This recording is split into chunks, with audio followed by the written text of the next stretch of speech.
അസ്സലാമു അലൈക്കും. നിങ്ങളുടെ ഭർത്താവിൻ്റെ മനസ്സ് മാറിക്കിട്ടാൻ ഞാൻ നല്ലൊരു ടിപ്സ് പറഞ്ഞുതരാം. നിങ്ങളുടെ ഭർത്താവിൻ്റെ സ്നേഹം നിങ്ങൾക്ക് മാത്രമല്ലേ കിട്ടേണ്ടത്. അതിനായി നിങ്ങൾ ചെയ്യേണ്ടത് ഇത്ര മാത്രം. സൂറത്ത് വല്ലുഹ 7 തവണ വെച്ച് 12 ദിവസം ഓതാം, അല്ലെങ്കിൽ 28 ദിവസം ആവർത്തിക്കാം. അതിനുശേഷം യാ വദൂദു യാ അള്ളാ എന്ന അള്ളാഹുവിൻ്റെ നാമം 100 പ്രാവശ്യം ചൊല്ലുക. ശേഷം സലാത്ത്, നബി സല്ലല്ലാഹു അലൈഹി വസല്ലമയുടെ പേരിൽ 101 സലാത്ത്. ഇങ്ങനെ പതിവായി ഒരു 12 ദിവസം അല്ലെങ്കിൽ 28 ദിവസം നിങ്ങൾ ആവർത്തിച്ച് അള്ളാഹുവിനോട് ദുആ ചെയ്താൽ നിങ്ങളെ ഭർത്താവ് നിങ്ങളെ വിട്ടിട്ട് എവിടേക്കും പോകില്ല. 100% ഒരു ഉറപ്പുള്ള കാര്യം. നിങ്ങളെ ഭർത്താവിൻ്റെ മനസ്സിൽ നിങ്ങൾ മാത്രമാണോ എന്നുള്ളതല്ലേ നിങ്ങളുടെ ആഗ്രഹം. അവർ വേറൊരു വഴിക്കായി പോകരുത് എന്നുള്ളത് നമുക്ക് ഇപ്പോഴുള്ള ഒരു ചിന്തയാണ്.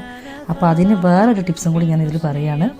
അവർക്ക് നമ്മൾ ചായയൊക്കെ കൊടുക്കുകയാണെങ്കിൽ ഒരു 77 വട്ടം യാ മൊഹി എന്ന് പറഞ്ഞ് ആ ചായയിലേക്ക് ഓതിയിട്ട് ചായ കൊടുക്കാൻ ശ്രമിക്കുക. അവർക്ക് നമ്മോടുള്ള സ്നേഹം ഇരട്ടിച്ച് കൂടി വരികയുള്ളൂ. മനസ്സിലായില്ല? അപ്പം ഞാൻ പറഞ്ഞതുപോലെ നിങ്ങളെല്ലാവരും പ്രവർത്തിക്കുക. ഇൻഷാ അല്ലാഹ് നല്ലൊരു ദാമ്പത്യം എല്ലാവർക്കും അള്ളാഹു ഹൈറായി നൽകട്ടെ.